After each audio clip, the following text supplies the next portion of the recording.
പിന്നെ ഇയാളിപ്പോൾ പറയുന്നല്ലോ സ്ത്രീകൾ വേദനിക്കുന്നത്. ഇയാൾക്ക് എന്നെ പറ്റി എന്നാ അറിയാം? എനിക്ക് 5 പെൺകുട്ടികളാണ് മക്കൾ. അതുകൊണ്ട് നിങ്ങൾ ഈ പത്രക്കാർ ഒരുമാതിരി ഈ മണ എന്ന് പറയുന്ന പോലെ പറഞ്ഞാലൊന്നും എന്നെ ബാധിക്കുന്ന കാര്യമൊന്നുമല്ല, എനിക്കതൊന്നും ബാധകമില്ല. നിങ്ങൾക്ക് എന്താ വേണ്ട പറ. അതല്ല, എന്നെ ഈ ഹോട്ടലിൽ വിളിച്ചിരുത്തിയിട്ട് നിങ്ങളുടെ മുമ്പിൽ വിളിച്ചിരുത്തിയിട്ട് നിങ്ങൾ എന്താണ് എന്നിൽ നിന്ന് ഉദ്ദേശിക്കുന്നത്? എല്ലാം പറയാനാണെങ്കിൽ ഞാനിത് വലിച്ച് ഉള്ളോട്ട് വന്നിട്ട് ഞാൻ അങ്ങ് ഇറങ്ങി പോകും. ഒരു MLA ആയിട്ടിരിക്കുമ്പോൾ ചില ബാധ്യതകളൊക്കെ ഇല്ലേ? അന്യായമാണെന്ന് തോന്നുന്നതിനോട് പ്രതികരിക്കാതിരിക്കുന്നത് ഒരുമാതിരി ഷണ്ണത്വമാണെന്നാണ് എൻ്റെ നിലപാടാണ്. ഞാനിപ്പം നിങ്ങളോട് സംസാരിക്കുമ്പം അതിൻ്റെ വരുമരാജിയെ പറ്റിയും എനിക്ക് ധാരണയുണ്ട്. ഈ 1, 2, 3 പ്രസംഗം എന്ന് പറയുന്നത് അതൊക്കെ തന്നെ 1, 2, 3 ചുമ്മാ സന്ദർഭവശാലൊരു പദപ്രയോഗം അത് നിങ്ങളല്ലേ പോക്കിക്കൊണ്ടുവരുന്നത്. എനിക്ക് എന്നാവൂ? എനിക്കൊന്നുമില്ല. വീഡിയോ ദൃശ്യങ്ങൾ ഇപ്പോഴും യൂട്യൂബിലുണ്ട്. അത് ഇട്ട് സുഖിച്ചോ, നിങ്ങൾക്ക് സുഖം കിട്ടുന്നില്ല. അതൊരു അസുഖകരമായ പ്രസംഗമായിരുന്നു. ഞാൻ ശരിയായ കാര്യമാണ് പറഞ്ഞതൊക്കെ ശരി തന്നെ. ഇതൊന്നുമായി ഒരു ബന്ധമില്ലാത്ത സീതേനെയും രാമനെയും ഹിന്ദു ദൈവങ്ങളെ വലിച്ചടിക്കുന്ന എന്തിന്? ഇവർക്ക് രാമനോട് വലിയ പ്രേമമുണ്ടെന്നൊന്നും ഞാൻ കരുതുന്നില്ല. തട്ടിപ്പ്. പക്ഷേ ഒരു ഘട്ടത്തിൽ 3 ഓപ്പറേഷൻ നടക്കുന്ന സമയത്ത് VS എന്ന് പറയുന്ന വ്യക്തിക്കെതിരെയൊന്നും എനിക്കൊന്നുമില്ല. കേൾക്കുന്ന നിങ്ങൾ ഈ പത്രക്കാരന് പേര് എൻ്റെ ഭാഷയിൽ പറഞ്ഞാൽ ഞാൻ തെറിയായിപ്പോൾ പറയുന്നത്. മഹതി എന്ന് വിളിക്കുമ്പോൾ മഹതി എന്ന് പറഞ്ഞാൽ നല്ല പറയുകയല്ലേ? കളിയാക്കലിന്റെ സ്വരം ഉണ്ടാകും. അല്ലല്ല, അത് നിങ്ങൾക്ക് തോന്നുന്നത്. എത്രയായിരിക്കും ബാങ്ക് ബാലൻസ്? ഏറിയ വല്ലതും 100-500 രൂപ കാണുമായിരിക്കും, അല്ലെ 10,000 ആവട്ടെ. അതിൽ കൂടുതൽ എനിക്കുണ്ടാവില്ല. അതൊന്നും ഞാൻ നോക്കാറില്ല. എന്നിപ്പോൾ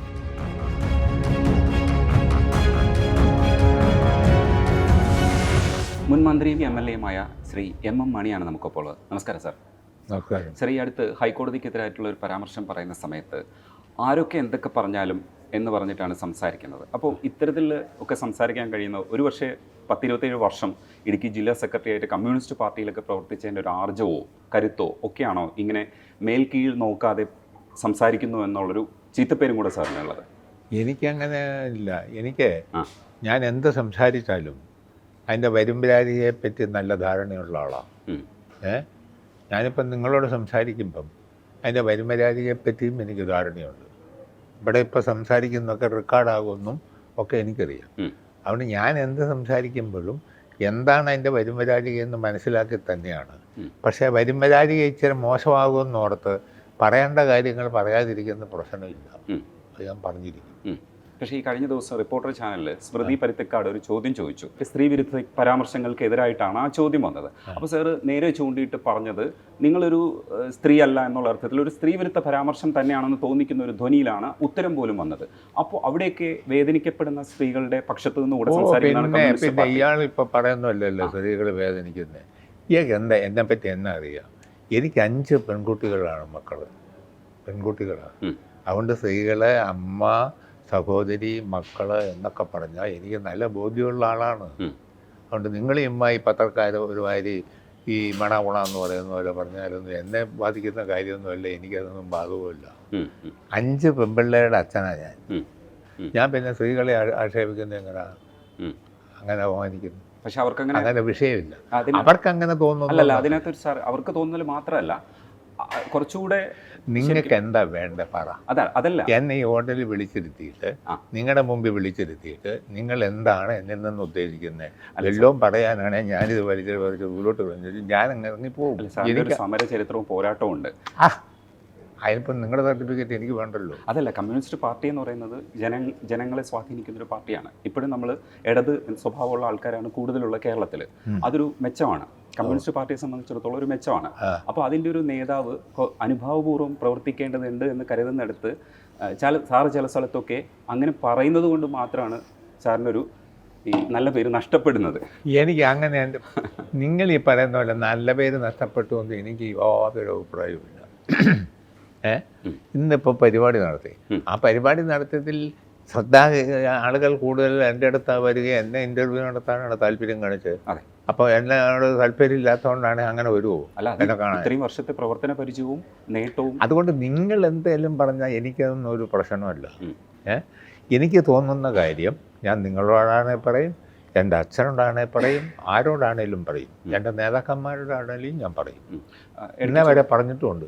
ശരിയും തെറ്റും പറയാനുള്ള ആർജവും വേണമല്ലോ. തീർച്ചയായും. ഓക്കെ. ഇടുക്കി പോലുള്ള മലയോര പ്രദേശത്ത് പോയിട്ട് കർഷക സംഘത്തിൻ്റെ സംസ്ഥാന പ്രസിഡൻ്റായി എത്തുക എന്നൊക്കെ പറയുന്നത് ചെറിയ കാര്യമല്ല. കാരണം പോരടിക്കണം, ഒരുപാട് പോരടിക്കണം. അപ്പോൾ ദാരിദ്ര്യത്തോട് പോരടിക്കണം, ഒരുപക്ഷെ പ്രകൃതിയോട് പോരടിക്കണം. ഈ പോരടിച്ച് വന്ന ഒരു സമര ചരിത്രമുണ്ട്. അല്ലെങ്കിൽ ഒരു കമ്മ്യൂണിസ്റ്റ് പാർട്ടി പോലൊരു പാർട്ടിയെ കെട്ടിപ്പടുക്കാൻ ശ്രമത്തിൻ്റെ ഭാഗമായി നടക്കുന്ന ഒരു പോരാട്ടവും കൂടിയാണ്. ഈ പോരാട്ടമാണ് നമ്മൾ മൊത്തത്തിൽ പരിശോധിക്കപ്പെടുന്നതും ചില സമയത്തൊക്കെ നമ്മൾ ഈ പോരാട്ടത്തിൽ വരുന്ന ചെറിയ ചെറിയ കറുത്ത പാടുകളൊക്കെ ഉണ്ടാവും. പക്ഷേ ഈ പോരാട്ടം വലിയൊരു ചരിത്രമാണ്. സാറിന് ഒരു ചെറുപ്പകാലത്തിൽ എവിടം മുതൽ ഈ ശക്തിയുക്തം പ്രതികരിക്കണമെന്നുള്ളൊരു ഉൾബോധം വരുമല്ലോ, അത് ശരിക്കും എവിടെ മുതലാണ് വന്നത്? പാർട്ടിയിൽ ജോയിൻ ചെയ്യുന്നതിന് മുൻപേ അത് അങ്ങനെ ഒരു കരുത്ത് വന്നിട്ടുണ്ടായിരുന്നു? നീതികേട് കണ്ടാൽ അതിനോട് എൻ്റെ കാഴ്ചപ്പാടിൽ നീതികേടെന്ന് തോന്നുന്നതിനോട് പ്രതികരിക്കണമെന്ന് നിർബന്ധ ബുദ്ധിയുള്ള ആളാണ്. അത് ചെറുപ്പത്തിലത്, അതിനുശേഷം വിദ്യാഭ്യാസം, ചെറിയ വിദ്യാഭ്യാസമൊക്കെ കിട്ടിയുള്ളൂ. പിന്നെ പൊതുപ്രവർത്തനം തുടങ്ങി. ഇപ്പോൾ 10 വർഷമായി പൊതുപ്രവർത്തനം നടത്തുകയാണ്. ഈ 10 വർഷത്തിനുള്ളിൽ പൊതുപ്രവർത്തനം നടത്തുന്നതിനിടയിൽ ശരി വന്നാലും തെറ്റ് വന്നാലും എല്ലാത്തിനെയും ഞാൻ നേരിട്ടിട്ടുണ്ട്. എനിക്ക് ശരിയെന്ന് തോന്നുന്നത് ഞാൻ ആരുടെ കാര്യമാണെങ്കിലും പറഞ്ഞിരിക്കും, പറഞ്ഞിട്ടുമുണ്ട് ഇന്നേ വരെ. അതിന് ചില ദോഷങ്ങളൊക്കെ വരും, ചില കാര്യങ്ങൾ ചെയ്യുമ്പോൾ ചില ദോഷം വരും. എല്ലാം നല്ല പരമഭദ്രം എന്ന് പറയാൻ പറ്റുമോ? എങ്ങനെ പറയുന്നത്? അത് പറയാൻ പറ്റില്ല. ചില കാര്യങ്ങൾ ചിലതൊക്കെ പറയുകയും പ്രവർത്തിക്കുകയും ചെയ്യുമ്പം കുറേ ഗുണവും വരും, ചിലപ്പം ചില ദോഷവും വരുമെന്ന്. ഗുണവും ദോഷവും സമ്മിശ്രമാണ്.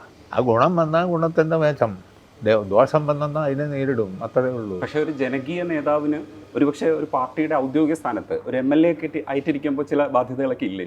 അത് നിങ്ങൾ ധരിക്കുന്ന പോലെയൊന്നുമല്ല. ജനകീയ നേതാവെന്ന് പറഞ്ഞാൽ EMS നമ്പൂതിരിപ്പാട് ജനകീയ നേതാവല്ലായിരുന്നോ? അദ്ദേഹം ശരിയെന്ന് തോന്നിയതും തെറ്റെന്ന് അദ്ദേഹത്തെ തോന്നിയ കാര്യങ്ങളെപ്പറ്റിയെല്ലാം കൃത്യതയോടുകൂടി വിവാദം വന്നപ്പോഴും പ്രതികരിച്ചിട്ടുണ്ട്. VS അച്യുതാനന്ദൻ അങ്ങനെ പ്രതികരിച്ചിട്ടുണ്ട്. EK നായനാർ അങ്ങനെ പ്രതികരിച്ചിട്ടുണ്ട്.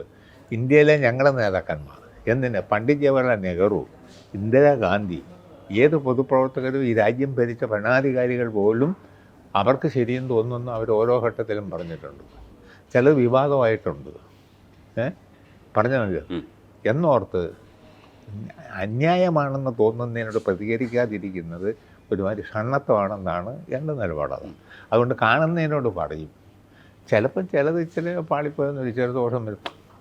അത് വരുമെന്ന് ഒരുപാട് കാര്യം ചെയ്യുമ്പം അതിനിടയിൽ ഇങ്ങനെ ശരിയും തെറ്റും ഒക്കെ വരും, സമ്മിശ്രമാണ്. ചില സമയത്ത് ഈ പാർട്ടി തിരുത്തൽ പ്രക്രിയയുടെ ഭാഗമായിട്ട് സാറിനോടൊക്കെ സംസാരിക്കുന്നുണ്ട്. ഒരുപക്ഷെ ഒരു ഘട്ടത്തിൽ പാർട്ടി ക്ലാസ്സുകളും മറ്റുമൊക്കെ ഉണ്ടായിരുന്ന സമയത്ത് ഇത്തരത്തിൽ എല്ലാവരും കൂടെ ഒരുമിച്ചിരുന്ന് സംസാരിക്കുന്ന ഒരു സംവിധാനം ഉണ്ട്. ഇപ്പോൾ അത്തരത്തിലുള്ള സംവിധാനങ്ങൾ അതൊന്നും അല്ല, അതെല്ലാം ഉണ്ട്, എല്ലാം ഉണ്ട്. ഞാൻ 10 വർഷമായി പാർട്ടി പ്രവർത്തനം, രാഷ്ട്രീയ പ്രവർത്തനം തുടങ്ങിയിട്ട്. അതിലെ ഒരു 27 വർഷം പാർട്ടിയുടെ ജില്ലാ സെക്രട്ടറി. അതിന് മുമ്പ് ജില്ലാ സെക്രട്ടറി ആകുന്നതിന് മുമ്പ് മുഴുവൻ നാളും ലോക്കൽ സെക്രട്ടറി, അതിനുശേഷം ദേവികുളം താലൂക്ക് സെക്രട്ടറി, ഇങ്ങനെ പ്രവർത്തിച്ച് സംസ്ഥാന കമ്മിറ്റി മെമ്പർ 85 മുതൽ സംസ്ഥാന സെക്രട്ടേറിയറ്റ് മെമ്പർ അങ്ങനെ പ്രവർത്തിച്ചു. അങ്ങനെ എത്രയോ പ്രവർത്തനം, സംസ്ഥാന മന്ത്രി, MLA എന്ന നിലയിലൊക്കെ പ്രവർത്തിച്ചിട്ടുണ്ട്. ഒരുപാട് കാര്യം ചെയ്യുമ്പം ചിലപ്പോൾ ചില പെശകുകൾ വരും. അത് നമ്മൾ പെശകം തോന്നി അങ്ങ് തിരുത്തും, ശരിയെന്ന് തോന്നി അത് മുഴുവൻ പിടിക്കും. എൻ്റെ നിലപാടതാണ്.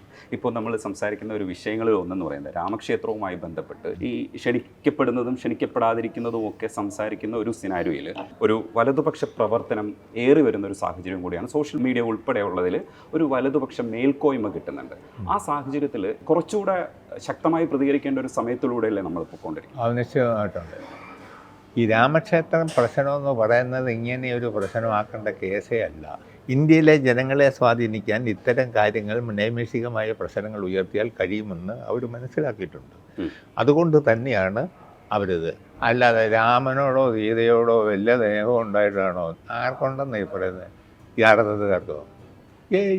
ഞാൻ കരുതുന്നില്ല. രാമൻ്റെയും സീതയുടെയും കാര്യമൊക്കെ പറയുന്നതാണ് ഇപ്പോൾ വോട്ട് കിട്ടാനും സീറ്റ് കിട്ടാനും ഭരണത്തിൽ പറ്റുന്നതെന്ന് അവർക്ക് തോന്നിയിട്ടുണ്ട്, അതുകൊണ്ട് ചെയ്യുന്നു, അത്രയേ ഉള്ളൂ. ഞങ്ങളതിനെതിരാണ്. മതവും ജാതിയും ദൈവത്തിൻ്റെയും കാര്യം വലിച്ചടച്ച് രാഷ്ട്രീയ പ്രവർത്തനം നടത്തേണ്ട എന്ന കാഴ്ചപ്പാടാണ് ഞങ്ങൾക്കുള്ളത്. പക്ഷേ രാഷ്ട്രീയ പ്രവർത്തനത്തിൽ ഇപ്പോൾ കുരിശിൻ്റെ കേസ് വരുന്ന സമയത്ത് സാറും പറഞ്ഞിട്ടുണ്ട്, അത്തരത്തിൽ നമ്മൾ ജനകീയമായി മുഖമുണ്ടാവണമെങ്കിൽ അത്തരത്തിലൊക്കെ ചില കാര്യങ്ങളിൽ ഇടപെടണമെന്ന്. അങ്ങനെ ആയിക്കൂടെ എന്നാണ് എൻ്റെ ചോദ്യം. അത് വേറെ കേസാണ്, ഇതൊന്നുമല്ല. രാജ്യത്തിൻ്റെ ഭരണം കൈയാളാൻ ശ്രീരാമനെ മുന്നേ നിർത്തി കളിക്കുക. അതിൻ്റെ പേരിൽ ലക്ഷക്കണക്കിന് ആളുകളെ ഈ രാജ്യത്ത് കൊന്നവന്മാരാണ് ഇന്ത്യ ഭരിക്കുന്നത്. വർഗീയലകളിൽ മുസൽമാന്മാരെ, മതന്യൂനപക്ഷങ്ങളെ, പാവങ്ങളെ, എത്ര വർഗീയലകളാണ്. സ്വാതന്ത്ര്യത്തിന് മുമ്പ്, സ്വാതന്ത്ര്യത്തിന് ശേഷം, ഇതൊക്കെ നമ്മുടെ മുൻപിൽ നിൽക്കുന്ന കാര്യമില്ലേ. ഇപ്പോൾ അവർ ചെയ്തുകൊണ്ടിരിക്കുന്നില്ല. രാമൻ്റെയും അയോധ്യയുടെയും സീതയുടെയും പ്രശ്നം ഉയർത്തിക്കൊണ്ട് അധികാരം നിലനിർത്താൻ വേണ്ടി ശ്രമിക്കുക. ഇവർക്ക് രാമനോട് വലിയ പ്രേമമുണ്ടെന്നൊന്നും ഞാൻ കരുതുന്നില്ല. തട്ടിപ്പ്. രാമൻ്റെ പേര് പറയുക, സീതയുടെ പേര് പറയുക, ഹിന്ദു ജനവിഭാഗത്തെ ഏകീകരിപ്പിക്കുക, വോട്ട് മേടിക്കുക, അധികാരത്തിൽ വരിക. ഇതെല്ലാം എന്താ? ഇതിലേതേലും ആത്മാർത്ഥത ഉണ്ടാകുന്നതാണ് ഞാൻ കരുതുന്നില്ല. ഇപ്പോൾ പറ്റുന്ന രാമൻ്റെയും സീതയുടെയും കാര്യം പറയുന്നതാണ് നല്ലതെന്ന് തോന്നി. എന്തിന് രാമൻ്റെയും സീതയുടെയും കാര്യം പറയാതെ രാഷ്ട്രീയം, BJPയുടെ രാഷ്ട്രീയ നയവും സാമ്പത്തിക നയവും പറയണമെന്ന്?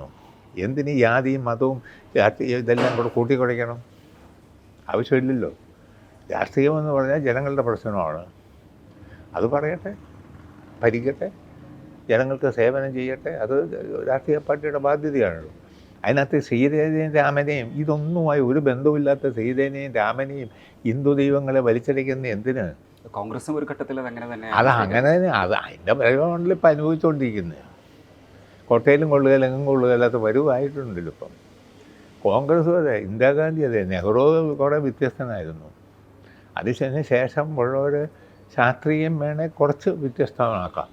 ബാക്കി മുഴുവൻ കാര്യവും മുഴുവൻ ഇത് തന്നെ. രാഷ്ട്രീയ പാർട്ടികൾ ഇങ്ങനെയൊരു നിലപാടെടുക്കുന്നതിനെ കുറിച്ച് സംസാരിക്കുന്നുണ്ട്. പക്ഷേ കേരളത്തിലേക്ക് വന്നാൽ നമ്മൾ ഗവർണറുടെ നടപടിക്കെതിരായിട്ട് ഒരുപാട് സമര പ്രക്ഷോഭങ്ങൾ, ഒരുപാട് സമര പരിപാടികളാണ് നമ്മൾ നടത്തിയത്. ഒത്തിരി യുവാക്കളുടെ സമയവും നഷ്ടപ്പെടുന്നുണ്ട്. പക്ഷേ പ്രതിഷേധ സമരങ്ങൾ ഇങ്ങനെ മുന്നോട്ട് പോകുമ്പോഴും ഗവർണർ ആ നിലപാടിൽ തന്നെ ഉറച്ചു നിൽക്കുകയാണ്. ഗവർണർ ശരിയല്ലാത്ത നിലപാട് സ്വീകരിക്കുമ്പം ഞങ്ങൾ രാഷ്ട്രീയ പ്രസ്ഥാനത്തെ നയിക്കുന്നവരാണ്.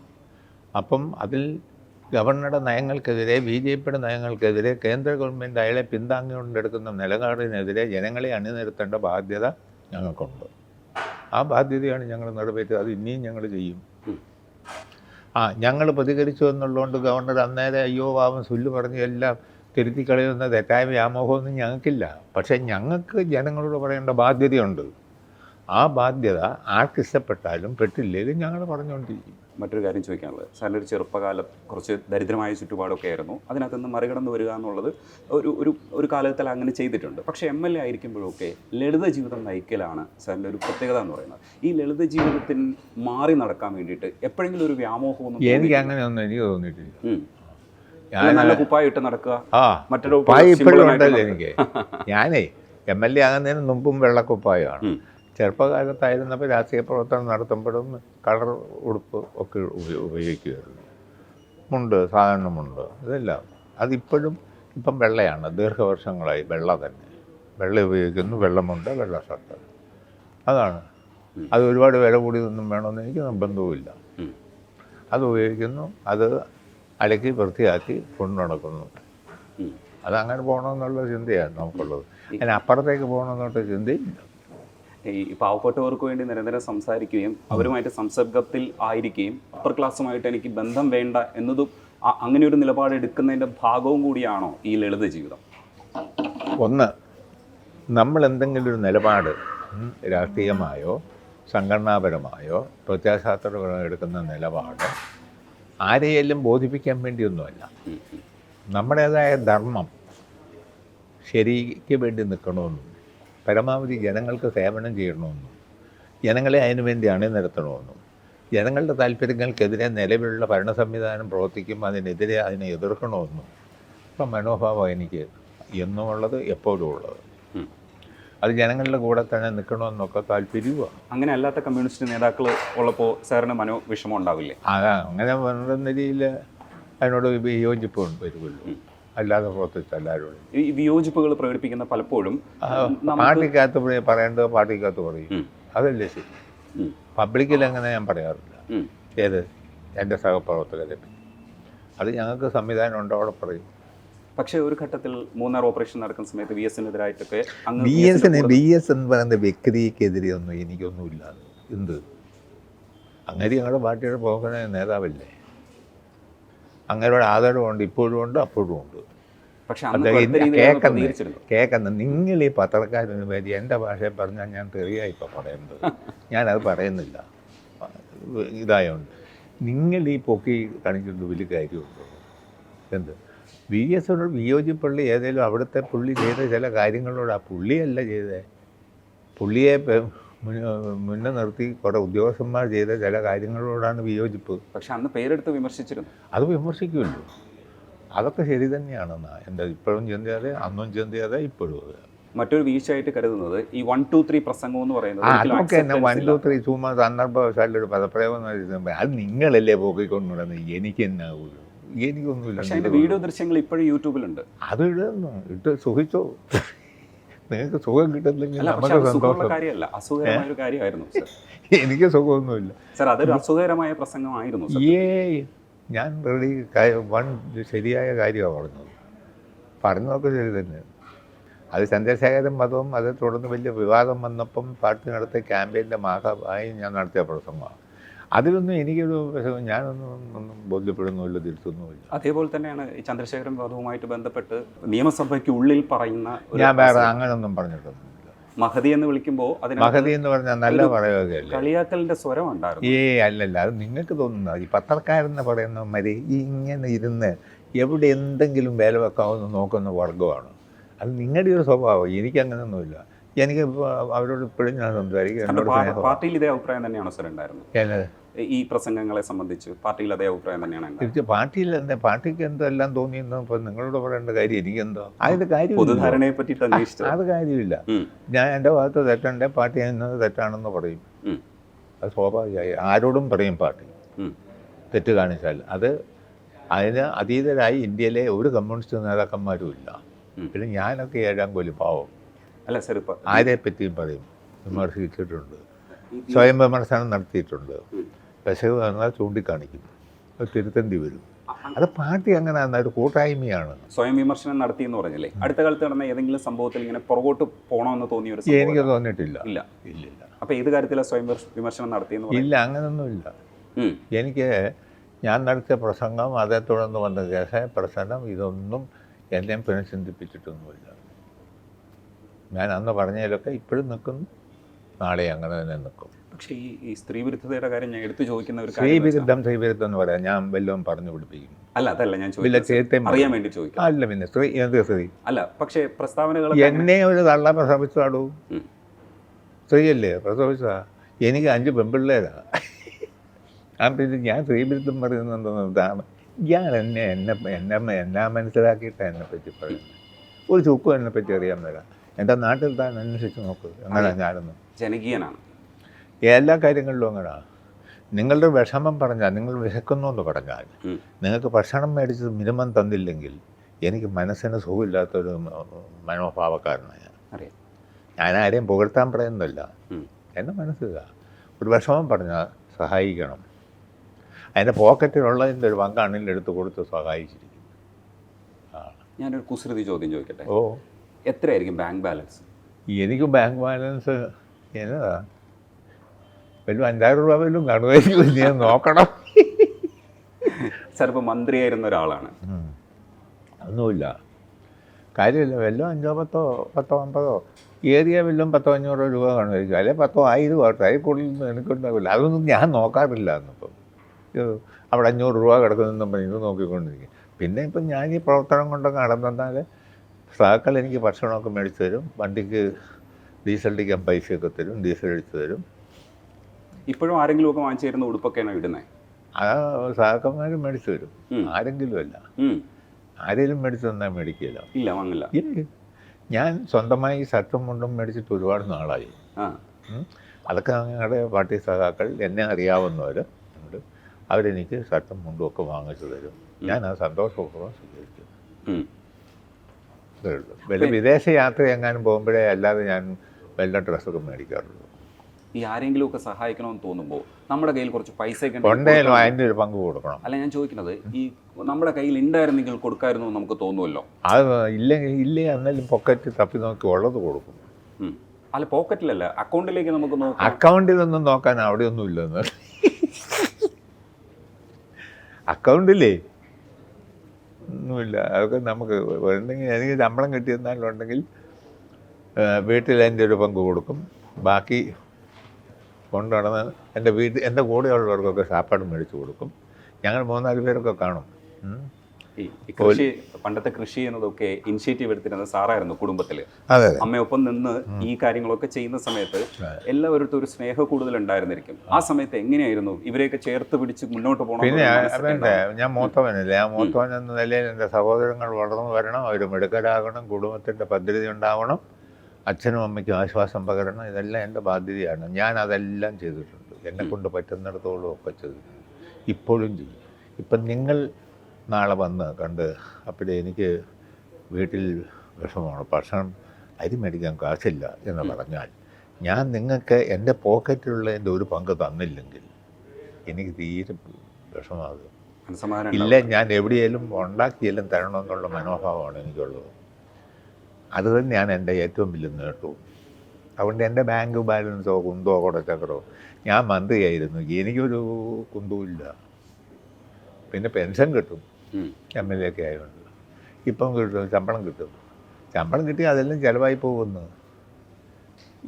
ഞാൻ എൻ്റെ കൂടെ 3-4 പേരുണ്ട്, ഡ്രൈവർ, ഗൺമാൻ, ഞാൻ, ചിലപ്പം വേറെ ആരെങ്കിലും. ഭക്ഷണം കഴിക്കാൻ കയറിയാൽ ഞാൻ കാശ് കൊടുക്കും. അതാ. പിന്നെ പാർട്ടി സഹാക്കൾ ഇടുക്കിയിലാണെങ്കിൽ അവർ പൈസ കൊടുക്കുള്ളൂ, അവർക്ക് എന്നെ അറിയാമല്ലോ.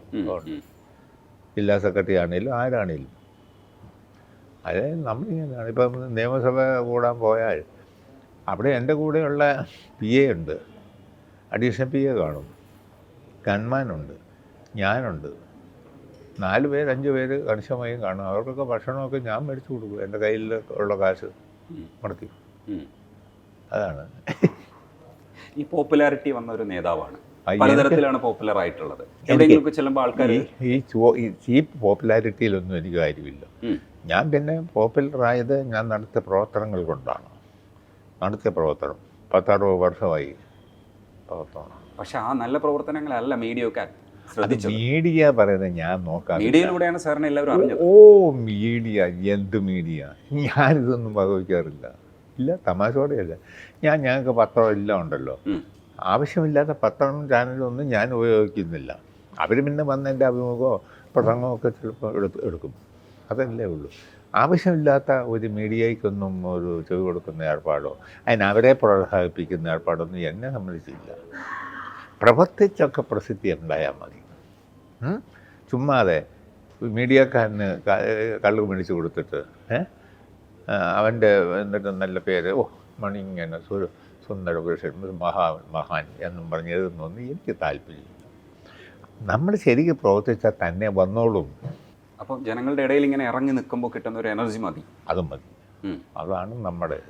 അതിനിടയിൽ കാണുന്നതിനനുസരിച്ച് പ്രതികരിക്കും. ആ പ്രതികരിക്കുന്നതിൽ പരമാവധി ശരിയായി നോക്കാൻ പോകും. ചിലപ്പോൾ ചില പശുവും വരും, പശു വന്ന് അതങ്ങ് തിരുത്തി പോകും.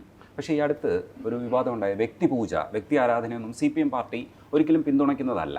അതിന്റെ തിട്ടൂരങ്ങൾ അല്ലല്ലോ. പക്ഷേ ഈ അടുത്ത കാലത്ത് സഖാവ് പിണറായി വിജയൻ ഏകാധിപതിയാണ്, ഇല്ലെങ്കിൽ നരേന്ദ്രമോദിയുമായിട്ട് ചേർത്ത് നിങ്ങളെ പോലുള്ള ചാനലുകൾ കൊണ്ടുവന്നാണ്. ചാനലുകൾ മാത്രമല്ല, പാർട്ടിക്കുള്ളിൽ നിന്നാണ്. പാർട്ടിക്കുള്ളിൽ ഏത് പാർട്ടിക്കാരൻ ഒരുത്തൻ്റെ പേരിങ്ങനെ പറഞ്ഞ് അങ്ങേര് ഏകാധിപതി. അങ്ങേര് വളരെ ലളിതമായ കാര്യമാണ്, വളരെ സിമ്പിളായ പെരുമാറ്റം. എനിക്ക് വളരെ അടുത്തറിയാവുന്നല്ലേ. അങ്ങേര് സെക്രട്ടറി ആയിരുന്നപ്പം ഞാൻ ജില്ലാ സെക്രട്ടറിയാണ്. അങ്ങേര് പാർട്ടി സംസ്ഥാന കമ്മിറ്റി അംഗമായിരുന്നപ്പം ഞാൻ ജില്ലാ കമ്മിറ്റിയിലുണ്ട്. അങ്ങനെ വിവിധ തലത്തിൽ പ്രവർത്തിച്ചതാണ്. ഞാൻ 8 വർഷം സെക്രട്ടേറിയറ്റ് മെമ്പറായിരുന്നു. അദ്ദേഹം സെക്രട്ടറി ആയിരുന്നപ്പോഴും ഉണ്ട്. പിന്നെ അദ്ദേഹം മുഖ്യമന്ത്രി ആയിരുന്നപ്പം ഞാൻ 4 വർഷം മന്ത്രിയായിരുന്നു. ഇപ്പോൾ അദ്ദേഹം മുഖ്യമന്ത്രി ആയിരിക്കുമ്പം ഞാൻ MLA ആണ്. എനിക്കങ്ങനെ തോന്നിയിട്ടില്ല. വളരെ സിമ്പിളാണ്. പിന്നെ ഒരുപാട് വാചാലമായൊന്നും അങ്ങനെ പറയുകയില്ല, കാര്യമാത്ര പ്രസക്തമായി സംസാരിക്കും. അങ്ങനെ രീതിക്കാരനാണ്. പക്ഷെ പറയേണ്ട കാര്യം വാചാലമായി പറയേണ്ട കാര്യം പറയുകയും ചെയ്യും. എനിക്ക് തോന്നിയിരിക്കുന്നത് VS-ന്റെ കൂടെ പ്രവർത്തിച്ചിട്ടുണ്ടാങ്ങ്. VS-ന്റെ ഒരു അടുത്ത ആളായിരുന്നു ഒരു ഘട്ടം വരെ, ഒരു മൂന്നാറിൻ്റെ ഘട്ടം. ഞാൻ എല്ലാവരുടെയും അടുത്ത ആളാണ്.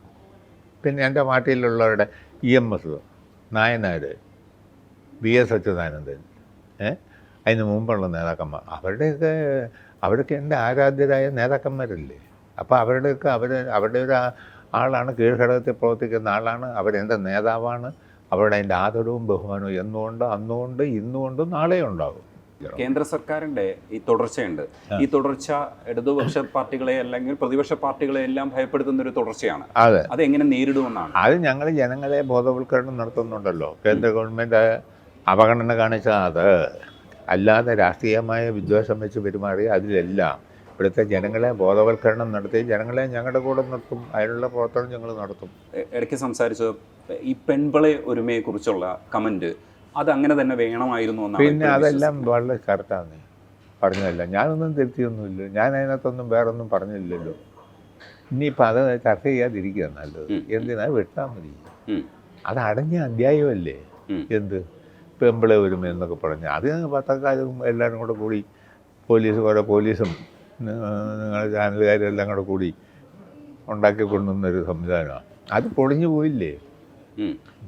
ഇനി ഒരു പക്ഷേ അടുത്ത് മത്സരിക്കുന്നുണ്ടാവില്ല. അപ്പോൾ പാർട്ടിയെ കൂടുതൽ ശക്തിപ്പെടുത്താൻ വേണ്ടിയിട്ട് ഞാൻ പാർട്ടിയെ അന്നും ഇന്നും ഈ പാർട്ടിയിൽ ബ്രാഞ്ചിൽ കൂടിയ അന്നു മുതൽ ഇപ്പം വരെ ഈ പാർട്ടിയെ ശക്തിപ്പെടുത്താൻ വേണ്ടി എനിക്ക് ചെയ്യാവുന്നതൊക്കെ ചെയ്തിട്ടുണ്ട്. അത് ഇനിയും തുടർന്നും ചെയ്യും. അല്ല, ചെറുപ്പത്തിൽ ആരോഗ്യ ഓർമ്മയെല്ലാം നിലനിൽക്കുന്നിടത്തോളം കാലം ഇതിങ്ങനെ തുടരും. അല്ല സാർ, ചെറുപ്പത്തിൽ കുറച്ചുകൂടെ അഗ്രസീവായിട്ട് നമ്മൾ ഇടപെടുമായിരുന്നു. വാ നമുക്ക് നോക്കാമെന്ന് ആ സ്റ്റൈല് മാറിയോ? അതിപ്പോൾ അങ്ങനെ അതിൻ്റെ കാര്യമില്ലല്ലോ.